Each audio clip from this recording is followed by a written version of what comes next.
Hai guys, ketemu lagi nih sama channel Betania Kamarati. Kali ini saya akan membahas mengenai per MPS-nya lagi ya. Sebenarnya saya itu sedih loh ibu-ibu. Kok masih ada aja saya lihat tuh di grup-grup di Facebook mengenai MPASI itu masih ada aja ibu-ibu yang menggunakan MPASI menggunakan metode misalkan dengan menu tunggal atau dengan menu 4 bintang atau dengan misalnya pure buah atau pure sayur, yang sebenarnya di video saya sudah banyak membahas mengenai MPASI menu lengkap. Tidak hanya menunya tetapi juga cara pemberiannya, jadwalnya, kemudian bagaimana cara mengatasi kalau anak susah makan, kemudian cara penyimpanannya bagaimana, lengkap semuanya di video saya kalau ibu-ibu mau melihatnya. Mungkin ibu-ibu malas kali ya melihat satu persatu, jadi saya akan membantu ibu-ibu untuk meringkas semuanya dari video-video saya. Pemberian menu MPASI, pemberian MPASI tepatnya menurut IDAI, Ikatan Dokter Anak Indonesia. Semoga bermanfaat. Selamat menyaksikan. Tahukah ibu, kebutuhan energi dan nutrisi anak hingga usia 6 bulan dapat tercukupi oleh pemberian air susu ibu atau ASI saja. Nih, ada nih strategi pemberian MPASI. Yang pertama, tepat waktu. Yang kedua, adekuat. Yang ketiga, aman dan higienis. Dan yang keempat, diberikan secara responsif. Saya akan mencoba bahas satu persatu ya. Yang pertama tadi adekuat. Adekuat berarti diberikan MPASI diberikan ketika ASI saja sudah tidak cukup untuk memenuhi kebutuhan bayi. Jadi itu usianya harus 6 bulan. Kemudian adekuat, MPASI yang diberikan memenuhi kebutuhan energi, protein, dan juga mikronutrien anak.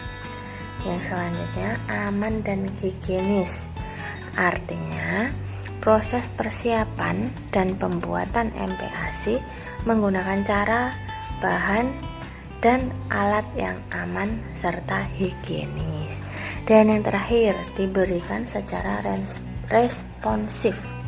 Maksudnya MPASI diberikan secara konsisten sesuai dengan sinyal lapar atau kenyang dari anak.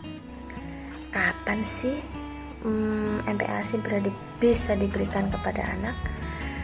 MPASI bisa diberikan kepada anak ketika anak dapat duduk dengan leher tegak dan mengangkat kepalanya sendiri tanpa memerlukan bantuan.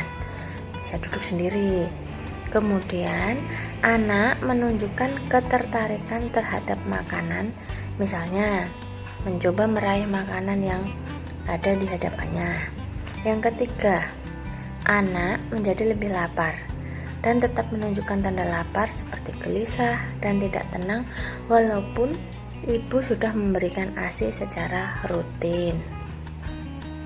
Mengapa sih harus 6 bulan? Kenapa tidak boleh 5 bulan atau 4 bulan? Mulai dari usia 6 bulan, anak memerlukan tambahan makanan selain ASI. Karena ASI saja sudah tidak cukup seperti yang pertama tadi saya jelaskan. Kemudian lanjutkan pemberian ASI secara rutin karena ASI tetap menjadi bagian terpenting dari makanan bayi. Selanjutnya, ketika memberikan makanan pendamping air susu ibu, perhatikan hal-hal berikut ini. Seberapa banyak sih kalori yang dibutuhkan untuk anak usia 6 bulan? Jadi banyaknya energi tambahan yang diperlukan dari MPASI adalah sebanyak 200 kilokalori per hari. 200 kilokalori per hari. bagaimana tahap perkembangan anak usia 6 bulan? Tahap perkembangan anak usia 6 bulan atau bayi dapat menggenggam suatu benda dan memasukkannya ke dalam mulut. Kemudian mulai belajar duduk tegap secara mandiri tanpa bantuan. Kemudian menunjukkan respon membuka mulut ketika sendok didekatkan. Selanjutnya, bayi dapat memindahkan makanan dari sendok ke mulutnya. Dan yang terakhir, memberikan sinyal lapar dengan cara mencoba meraih makanan yang ada di hadapannya. Lalu kalau untuk bayi yang usianya di atas 6 bulan atau 6-9 bulan bagaimana? Terus saja berikan ASI sesuai permintaan anak. Karena ASI memiliki lebih dari separuh asupan dari kebutuhan bayi yang berusia 6-9 bulan. Kemudian pemberian ASI secara rutin akan membantu menjaga kesehatan dan kekuatan anak berusia 6-9 bulan. Terus ketika memberikan makanan pendamping ASI, perhatikan hal berikut pada anak usia 6-9 bulan ya. Banyaknya energi tambahan yang diperlukan dari MPASI adalah sebanyak 200 kilokalori per hari. Tahap perkembangannya seperti apa? Tahap perkembangannya seperti yang sudah saya jelaskan tadi, sebagian kecil, yaitu bayi dapat memindahkan makanan dari satu sisi ke mulut ke sisi lainnya. Kemudian selanjutnya gigi depan mulai tumbuh. Terus bayi dapat menelan makanan yang bertekstur lebih kental dan juga dapat menggunakan ibu jari dan telunjuk.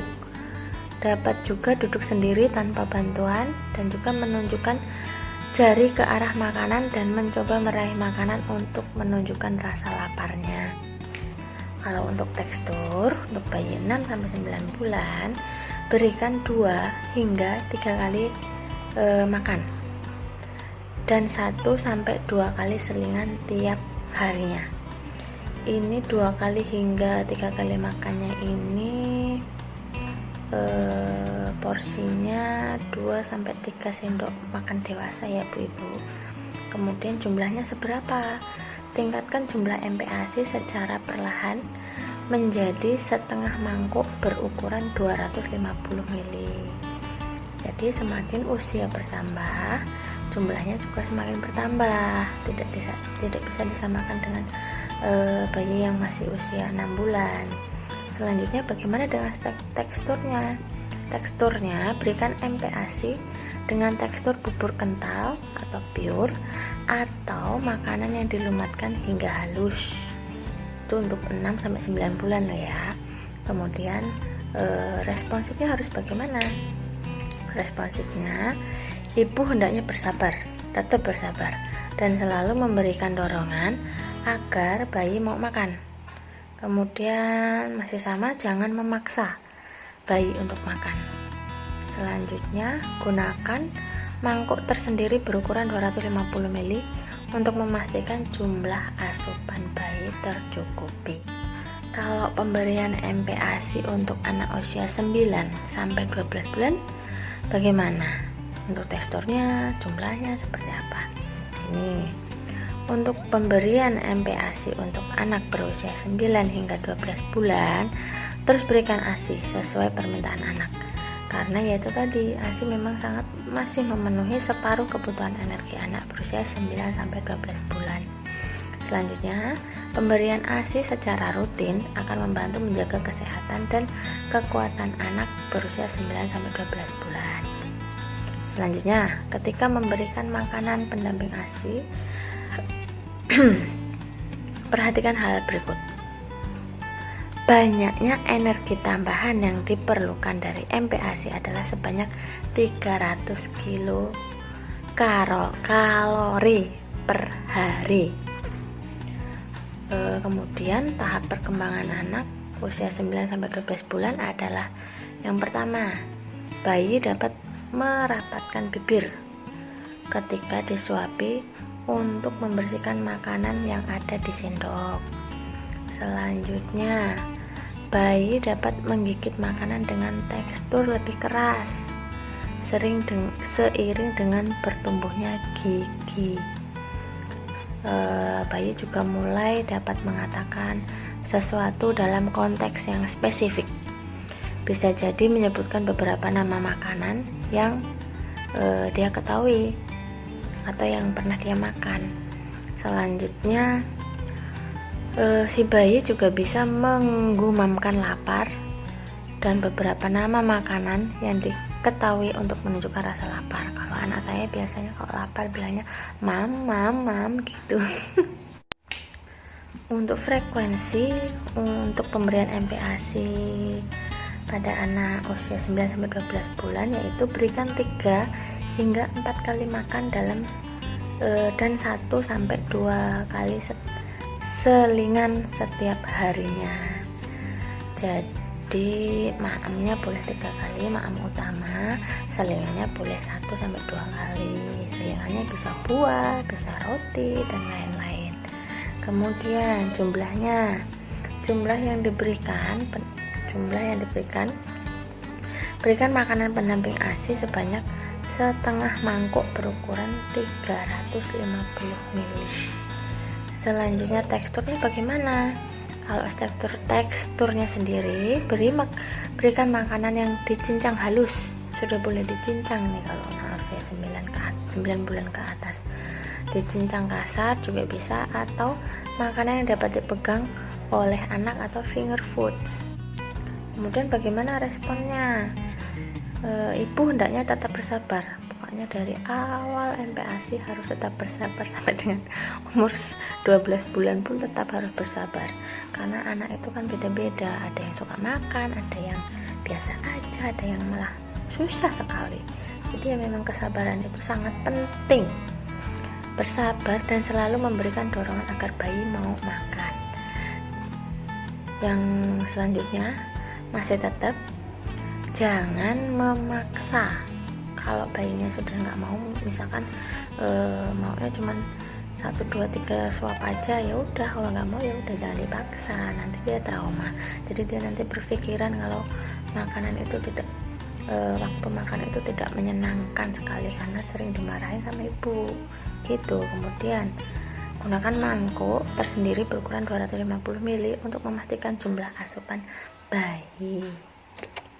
Lanjutnya, kalau pemberian MPASI untuk anak 1 tahun ke atas gimana? Misalnya 1-2 tahun nih, tetap berikan ASI, ASI boleh diberikan sampai umur 2 tahun ibu-ibu, sesuai dengan permintaan anak, karena ASI memberikan sepertiga kebutuhan energi anak berusia 12-24 bulan. Kalau sampai usia setahun tadi kan masih setengahnya, kalau sekarang sudah sepertiga. Kemudian jangan lupa diperhatikan bahwa banyaknya energi tambahan yang diperlukan dari MPASI adalah 550 kilokalori per hari. Semakin banyak ya Bu, karena kan anak-anak juga semakin aktif, pasti kebutuhan nutrisinya lebih banyak, kalorinya juga lebih banyak. Kemudian bagaimana sih tahap perkembangan anak-anak usia 1-2 tahun atau 12 bulan sampai 24 bulan, yaitu dapat beradaptasi dengan segala macam bentuk makanan, namun belum dapat mengunyah secara sempurna. Untuk anak 12 bulan ini biasanya sudah boleh makanan keluarga ibu-ibu, jadi tidak perlu disaring, tidak perlu dilumatkan, tidak perlu dicincang, makannya sudah sama kayak makan bapak ibunya. Kemudian mulai beradaptasi dengan segala menu makanan yang diberikan, termasuk makanan keluarga, itu tadi yang saya katakan. Selanjutnya dapat mengenal makanan dari bentuk, rasa, dan juga aromanya. Selanjutnya dapat juga mengucapkan nama-nama makanan dan memberikan sinyal lapar dengan cara tersebut. Misalnya kayak yang anak saya lakukan tuh, bilang mam gitu. Kemudian sudah mulai bisa makan menggunakan sendok secara mandiri. Bagaimana frekuensinya untuk anak 1-2 tahun?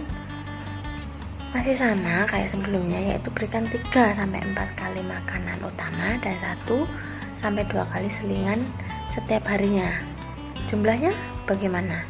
Kalau jumlahnya, tingkatkan jumlah MPASI secara perlahan menjadi 3/4 mangkuk berukuran 250 ml sekali makan. Kemudian teksturnya bagaimana? Kalau untuk tekstur, berikan makanan keluarga yang dihaluskan atau dicincang seperlunya. Selanjutnya, untuk responsifnya gimana? Masih tetap sama, ibu-ibu harus tetap bersabar dan selalu memberikan dorongan agar anak-anak mau makan. Selanjutnya, masih sama juga, jangan memaksa. Dan juga gunakan mangkuk tersendiri berukuran 250 ml untuk memastikan jumlah asupan bayi. Syarat pemberian MPASI yang selanjutnya adalah ada higienis. Apa yang dimaksud dengan higienis? Dan harus bagaimana, apa yang harus dilakukan supaya higienis? Yang pertama, pastikan kebersihan tangan dan peralatan makan yang digunakan untuk menyiapkan serta menyajikan makanan pendamping ASI. Ya benar, makanan pendamping ASI MPASI ibu. Jadi saya ulangi ya. Pastikan kebersihan tangan dan peralatan makan yang digunakan untuk menyiapkan serta menyajikan MPASI. Maksudnya ini pastikan kebersihan tangan, berarti harus cuci tangan sebelum atau sesudah memberikan makan, harus cuci tangan. Sebelum menyiapkan, sebelum memasak harus cuci tangan biar higienis. Terus selanjutnya, simpan makanan yang akan diberikan kepada bayi di tempat yang bersih dan aman. Kemudian pisahkan talenan yang digunakan untuk memotong bahan makanan mentah dan bahan makanan matang. Menyimpan MPASI juga harus dengan aman. Kenapa? Karena bakteri penyebab kontaminasi dapat tumbuh di makanan-makanan seperti daging, ikan, telur, susu, kedelai, juga nasi, pasta, dan sayur-sayuran. Kemudian makanan-makanan tersebut harus disimpan dalam lemari pendingin dengan suhu kurang dari 5 derajat Celcius. Kemudian simpan daging dan ikan dalam wadah plastik dan letakkan terpisah dengan makanan yang telah dimasak dan bahan-bahan siap makan. Kemudian seluruh makanan harus disimpan sesuai dengan petunjuk penyimpanan yang tertulis pada kemasan dan tidak boleh digunakan setelah melewati tanggal kadaluarsa. Bagaimana selanjutnya penyimpanan MPASI yang aman?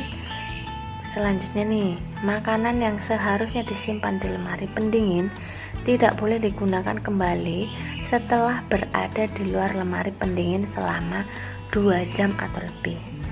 Ini nih yang biasanya sering saya lakukan. Gimana ya, kadang lupa untuk memasukkannya kembali atau enggak sayang mau dibuang, makanya dimasukin kembali karena sudah capek-capek masak, anaknya enggak habis naamnya, dia terpaksa dimasukkan lagi. Ibu-ibu ada yang kayak gitu enggak sih? Selanjutnya yang terakhir, cairkan makanan beku yang ada di lemari pendingin menggunakan tidak perlu harus menggunakan microwave sih, dikukus juga bisa. Makanan yang telah dicairkan harus segera dimasak. Makanan beku yang telah dimasak tidak baik untuk dibekukan kembali. Nah, itu seperti yang saya katakan tadi, sudah keluar dari lemari pendingin, sudah dimasak, ternyata nggak habis, dimasukkan lagi. Itu kebiasaan saya. Maaf ya ibu-ibu. Kemudian bagaimana kalau anak-anak sulit makan? Apa yang harus dilakukan? Sudah bersabar tapi masih tetap aja nggak mau makan. Gimana itu ya Bu? Ya, kalau bisa berikan makanan rumah yang sehat, baik untuk makanan sehari-hari maupun makanan selingan. Makanan sehari-hari itu maksudnya makanan utama. Kemudian tawarkan selalu jenis-jenis makanan yang baru. Jadi menunya tuh ganti-ganti Bu, jangan itu aja biar anaknya nggak bosen. Terkadang makanan baru butuh ditawarkan 10-15 kali untuk dapat diterima dan dimakan dengan baik oleh anak. Sajikan juga jenis-jenis makanan yang baru bersama dengan makanan yang disukai oleh anak. Jadi ibu-ibu perlu memperhatikan kira-kira pas makan ini anaknya kelihatannya suka sekali. Jadi ya kalau mau memberikan makanan yang baru, didampingi oleh makanan yang ia sukai. Mudah-mudahan berhasil ya Bu. Kemudian hindari asumsi bahwa anak tidak akan suka dengan jenis-jenis makanan tertentu. Belum tentu Ibu, kan belum dicoba. Selanjutnya tawarkan finger foods atau makanan yang dapat digenggam oleh anak yang sehat sehingga anak dapat belajar makanan secara mandiri. Sulit makan dan menolak makanan adalah hal yang wajar terjadi pada anak. Hal tersebut bisa jadi merupakan cara mereka untuk menunjukkan diri mereka sebagai individu. Ini loh, saya ini manusia, saya juga ada juga makanan yang saya nggak suka. Ya seperti ibu-ibu juga pasti ada kan makanan yang nggak suka. Jadi kalau memberikan makanan untuk anak jangan dipaksa, maklumin aja. Teorinya sih kayaknya mudah ya ibu-ibu, praktekinnya ini yang agaknya susah. Selanjutnya jangan pernah memaksa, tuh kan, jangan memaksa untuk makan karena anak Anda tahu berapa banyak makanan yang dibutuhkan oleh tubuhnya. Memaksa makan dapat mengganggu kemampuan alaminya untuk mengetahui tanda-tanda lapar dan kenyang pada anak. Kalau cara-cara itu tadi sudah dilakukan nih, ternyata anak masih tetap aja susah makan, gimana? Ada strateginya. Strategi makan yang sehat untuk bayi dan balita. Pertama, jangan menyerah. Pokoknya terus semangat Bu. Ya sabar itu tadi. Jangan menyerah untuk memperkenalkan jenis makanan baru. Ibu bisa jadi menawarkan 10 hingga 15 kali jenis makanan baru sebelum anak mau memakannya. Berikan contoh untuk memakan jenis makanan baru terlebih dahulu. Anak belajar dengan memperhatikan dan mencontoh ibunya. Jadi kasih contoh nih, ini deh maamnya kayak gini nih, diambil terus dimaam, terus dikunyah, terus ditelen, kayak gitu, kasih contoh. Selanjutnya matikan TV, matikan komputer atau gadget saat jam makan berlangsung. Supaya apa? Supaya anak itu fokus aja ke makan. Jadi dia perhatiannya nggak dialihkan ke hal-hal seperti gadget, TV dan lain-lain. Kemudian batasi pemberian jus buah. Kenapa dibatasi? Jus mengandung gula dalam jumlah cukup banyak. Bukan berarti makanan anak atau bayi itu nggak boleh kasih gula loh Bu. Boleh, cuman takarannya hanya sedikit. Kalau jus itu kan pasti banyak tuh buahnya, apalagi airnya. Dan konsumsi jus membuat anak kenyang karena banyak airnya itu tadi Bu, sehingga tidak berselera saat jam makan tiba. Berikan buah dipotong-potong aja sebagai pengganti jus. Kemudian berikan sebagai variasi pilihan rasa dan jenis makanan sehat untuk anak. Jadi kalau bisa rasanya ganti-ganti setiap hari Bu. Mungkin hari ini ditumis, besok di sop, besok lagi bikin pepes atau yang lain-lain. Tawarkan selingan sehat di antara waktu makan jika anak terlihat lapar. Jadi kalau misalkan anak belum waktunya jam makan, anak kelihatan lapar gitu, minta makan mamam gitu, kasih aja selingan sedikit aja, nggak usah banyak-banyak. Jadi nanti kalau pas jam makan, anak pasti bakalan lahap karena dia sudah mulai merasa merasakan lapar yang sangat. Kemudian jangan paksa untuk makan. Hal ini sering mengakibatkan anak menolak untuk makan dan susah menghabiskan makanannya. Emang bener sih Bu, saya pernah memaksa anak saya makan, yang ada dia malah nangis dan selanjutnya nggak mau makan lagi. Kan saya pusing sendiri. Ibu-ibu ada nggak yang kayak gini? Selanjutnya, waktu makan bukanlah hanya tentang makanan. Waktu makan adalah waktu untuk berkomunikasi dan mendukung perkembangan anak. Jadi setiap makan itu berinteraksi lah ibu-ibu, karena hal ini dapat membangun hubungan keluarga yang kuat. Jadi jangan diem aja nyuapin anak tapi diam aja, pakai ngomong dong, apa nyanyi apa gitu, biar nggak membosankan suasananya.